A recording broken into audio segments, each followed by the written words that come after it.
aqui para gravar essa transmissão.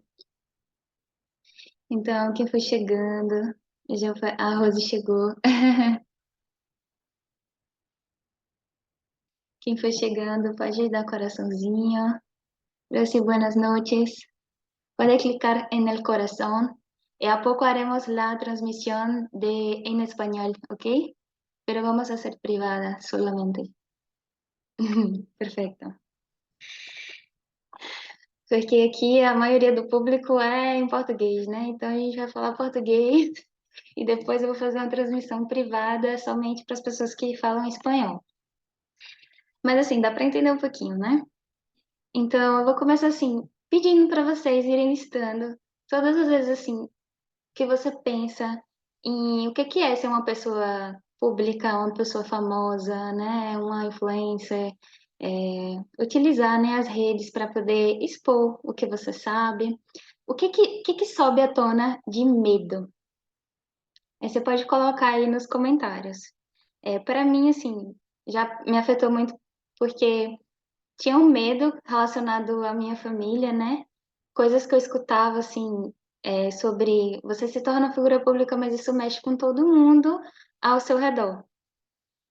Também tinha uma questão muito forte com relação aos erros, né? Quando você é uma pessoa pública, os seus erros é como se tivesse uma lupa ali, dando um zoom no que você faz.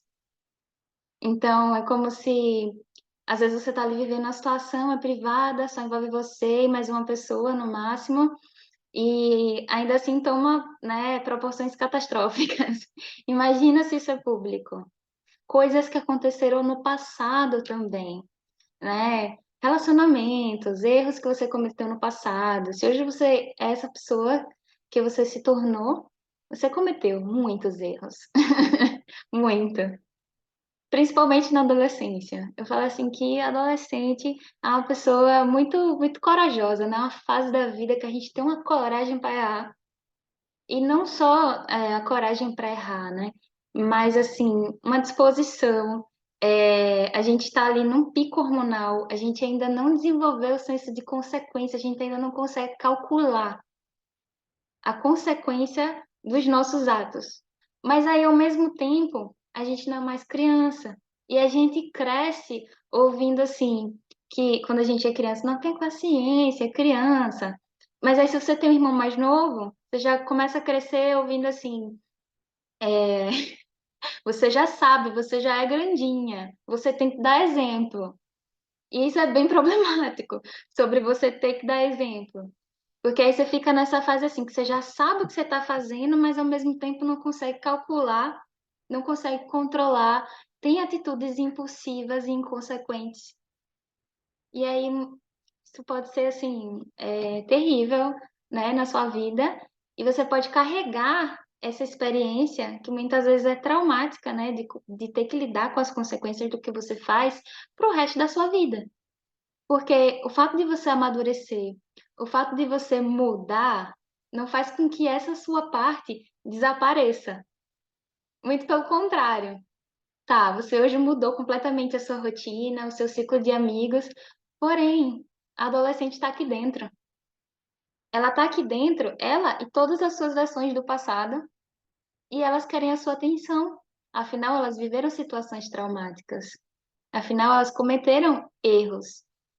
E a resposta aos erros muitas vezes foi ser deixada sozinha. E aí vem aquela situação, né, de você se sentir abandonada. Não teve ali um cuidado, um olhar, uma empatia. Se você for observar a vida sob a perspectiva de uma criança, se você baixar para olhar na perspectiva de uma criança, você vai ver tudo ao seu redor muito grande, porque sua perspectiva é baixinho. E esse aumento não é simplesmente visual. Você sente tudo aumentado. Um adulto falando mais grosso, sabe? Isso é violento para uma criança. Só que a gente não cresceu com essa consciência. Pelo menos a maioria das pessoas foi criada num sistema extremamente autoritário, E isso, assim, traz impactos para a vida, né? Eu conheço muitas pessoas, inclusive eu mesma, que desenvolveu várias questões com relação à autoridade, porque confundia essas duas energias.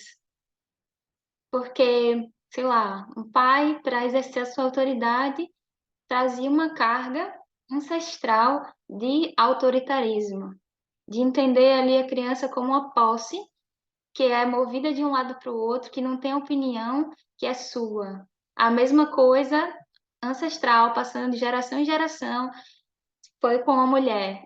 A mulher é a posse do homem. Eita,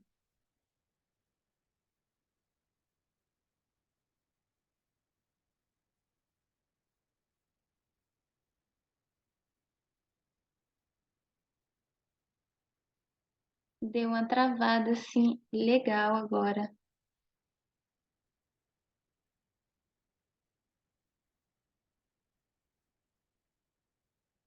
Tá, vocês estão me ouvindo com facilidade? O celular deu uma loucura aqui, mas já voltou. Então, e aí quando eu falo assim sobre todas essas crenças que sobem com relação a ser uma figura pública, todas essas crenças estão aí. Só que aí você tem um trabalho e às vezes não é um trabalho, você tem uma necessidade de se expressar, de se conectar com as pessoas. E a internet é um meio de você fazer isso. Só que como fazer isso de uma forma segura? Como fazer isso de uma forma consciente mesmo? Às vezes você quer ali, sei lá, montar um negócio, você quer divulgar para as pessoas, só que aí você tem muito medo. E aí você faz tudo direitinho, mas não consegue a visibilidade que você almeja, não consegue alcançar as pessoas.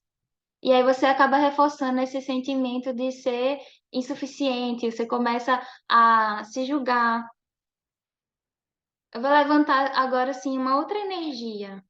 Quando você olha para si, quais são as coisas que vêm? Como é a sua relação com a sua autoimagem hoje? Você olha para si já procurando os seus defeitos?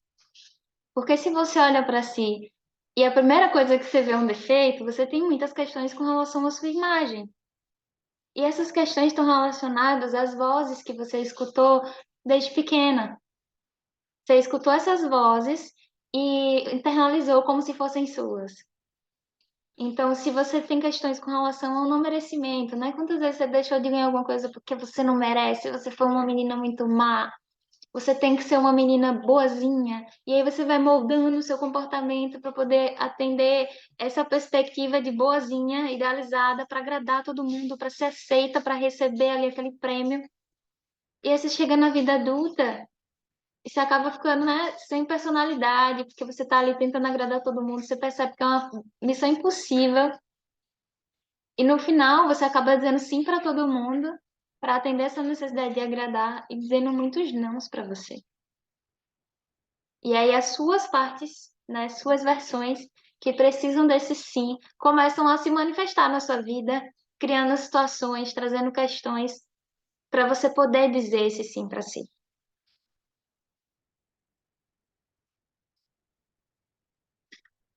Ok. Então, dentro dessa lista, assim, de coisas da autoimagem, né, vem essa questão de não merecimento, você começa a se sentir impostora, porque você também pode ter medo de vir alguém do seu passado para vir te desmascarar. Alguém que conheceu uma versão sua do passado e que vai expor isso. E quando você para analisar essa situação de alguém do passado vindo falar de você, isso ser ameaçador, a primeira coisa, isso significa que você deu poder demais para essa pessoa. Você já acha que todo mundo vai acreditar nela e não em você.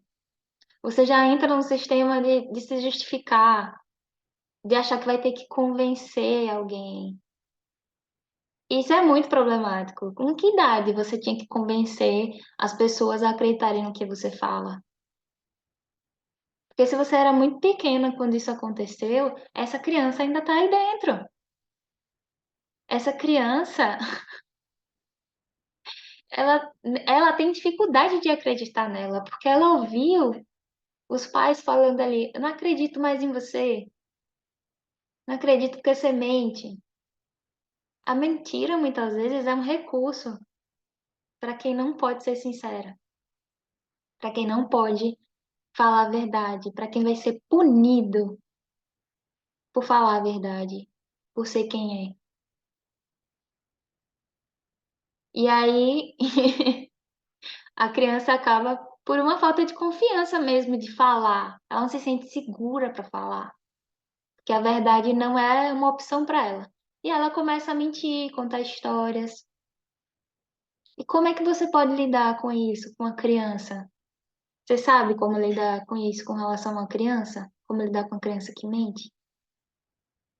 Porque você precisa ensinar para ela que aquilo ali é uma mentira, que aquilo ali gera uma desconexão na comunicação de vocês. Você também precisa criar um ambiente em que ela possa se expressar. E você pode se expressar? Você pode ser honesta com você mesma? Você consegue aceitar as coisas que vêm sem julgamento, sem uma super crítica? Ou você continua repetindo internamente os julgamentos que você recebeu a vida toda? Então, isso é uma coisa assim para se pensar, para se refletir, né? Para entender como é que a gente continua ainda repetindo todas essas coisas, sendo que existem muitos recursos para que você possa fazer esse resgate, para que você possa é, liberar, né, certas necessidades que foram criadas quando você era muito jovem. Eu conheço ainda adultas que usam o recurso da mentira muito forte porque não se sentem confortáveis para dizer a verdade, ou têm medo das consequências, ou mesmo não querem assumir as consequências daquilo que está fazendo e optam pela mentira. Eu costumo dizer assim que não existe mentira que fique encoberta.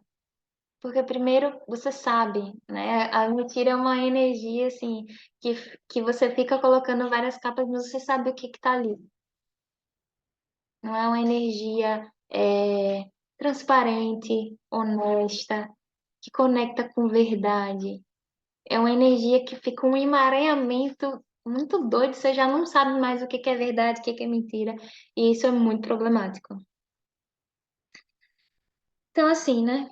A gente comete erro no passado, mas a gente é, não somos os nossos erros. E a gente precisa se dizer isso. Eu não sou os meus erros. Os erros, eles fazem parte do meu caminho. Tem ali uma virtude para aprender. E eu posso me liberar de seguir errando dessa mesma forma. Eu posso, inclusive, concluir o aprendizado, parar de criar isso na minha vida, ocupar o seu lugar de criadora da realidade e entender a sua responsabilidade naquilo que acontece. Porque a sua responsabilidade não é pegar tudo e dizer, ah, eu crio minha realidade, então eu sou culpada. Não, responsabilidade não é culpa. Culpa cria muito adoecimento, julgamento cria muito adoecimento se você não souber como liberar isso. Responsabilidade cria amadurecimento. Responsabilidade te faz crescer. Responsabilidade é leve, porque é só 50%, não é 100%. Quantas vezes você assumiu 100% da responsabilidade? Quantas vezes você passou por situações em que era uma injustiça? Você foi culpada de algo ali que você não fez. Isso acontece muito quando você é criança. Às vezes é uma criança que, né, mais do choro e tal, faz aquela situação ali e fala que você foi a culpada. E aí você tem que, né, de repente levar uma surra, passar por uma situação de violência, o que agrava ainda mais, porque você vai gravando, né, esses registros de injustiça ali no seu corpo, e isso fica. E aí você, na vida adulta, fica com dificuldade. Aí você vai para o extremo ou para o outro. Ou não se responsabiliza e fica mais esquiva, né? Porque também, sei lá, passou por muitas injustiças. Ou então se responsabiliza até demais, né? Com boas doses de culpa, julgamento, autocrítica, e tudo isso é muito danoso. Então, é importante, assim, entender é, tudo isso e saber que existe recurso para liberar, para acolher, para resgatar essa versão que está aí manejando a sua vida, que está conduzindo a sua vida e que está desesperada para ter alguma atenção sua. Atenção negativa é melhor do que atenção nenhuma.